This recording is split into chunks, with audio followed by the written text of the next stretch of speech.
दरवर्षीप्रमाणे आज आलेलो आहे दर्शनाला। मागत काहीच नाही, मी जेव्हा मंदिरात जातो तेव्हा असं दर्शन येतो। आपल्याला जे पाहिजे असतं ते देवाला माहिती असतं। मी मनापासून नमस्कार करतो, बस तेवढंच। आणि ते जे वरळीमध्ये सुद्धा आज राज ठाकरे आहेत ते मेळावा घेणार आहेत। वरळीमध्ये मनसे विरुद्ध शिवसेना चांगलं आहे, सगळीकडे उद्या मला काय आहे की निवडणूक आल्यानंतर सगळ्यांनी निवडणूक लढायलाच पाहिजे। आणि मी हेच सांगितलं, ही निवडणूक आहे, निवडणुकीसारखं लढलं पाहिजे, युद्धासारखं नाही।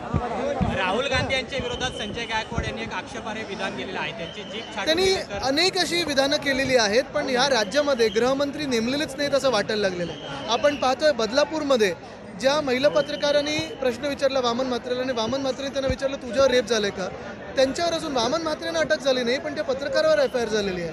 अनेक अशी घटना झालेल्या आहेत, पण गृहमंत्री नाहीच आहेत महाराष्ट्राला।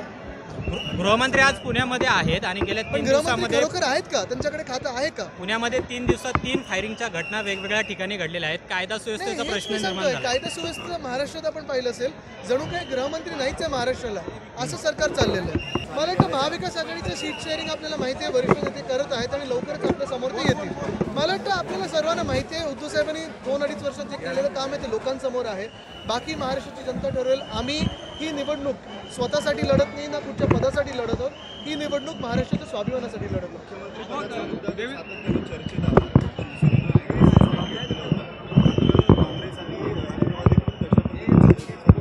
मला वाटतं आपण एक पाहिलं असेल,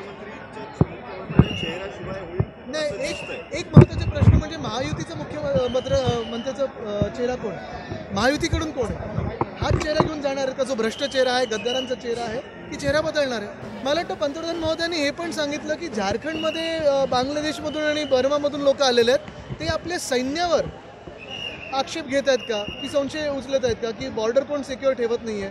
जे घुसखोर आहेत त्यांना रोखण्याची जबाबदारी कोणावर आहे? केंद्र सरकारवर आहे। पण कुठेही जाऊन आता काही जे वक्तव्य येत राहिलेले आहेत, मला वाटतं हे लोक बघतायत। ठाण्यामध्ये आनंद आश्रममध्ये नोटा उधळण्याचा एक प्रकार घडलेला होता।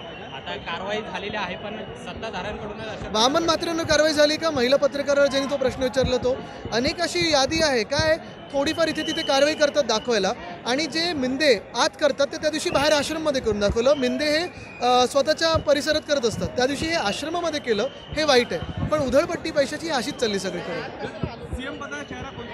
महायुतीचा कोण असणार आहे? महायुतीचा कोण असणार आहे? भ्रष्ट चेहरा आहे, गद्दार चेहरा आहे, गृहमंत्री नसलेले चेहरे आहेत, असे कोण आहेत महायुतीकडून?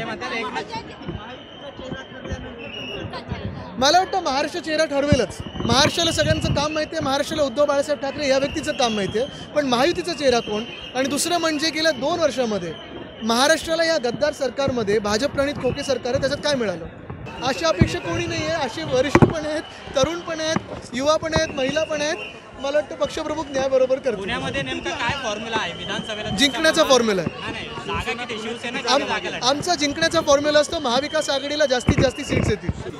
मला वाटतं आम्ही सगळ्यांना ह्या देशाचे नागरिक म्हणून पाहतो, आणि जे कोणी चांगलं काम करतो त्यांना आम्ही तिकीट देऊ। लाडकी बहीण योजनेवरून महायुतीमध्ये असमन्वय दिसते। सुरुवातीला 10 लाडकी बहीण योजना म्हणायची, पण आता ते पुन्हा एकदा मुख्यमंत्री माझी आता होर्डिंग्सवर कोणाचे फोटो येतात, कोणाला कार्यक्रमाला बोलवलं जातं, नाही बोलवलं जात, कोणाला मळमळतं, हे सगळं आता त्यांनाच माहिती। बाप्पाजी चरणी काय मागितलं? मी काही नाही, मनापासून नमस्कार केला, बस तेवढंच। विधानसभेला काय मनापासून नमस्कार केला। शिवसेना उद्धव बाळासाहेब ठाकरे महाराष्ट्रात महाविकास आघाडीसोबत जास्तीत जास्त जागा जिंकेल।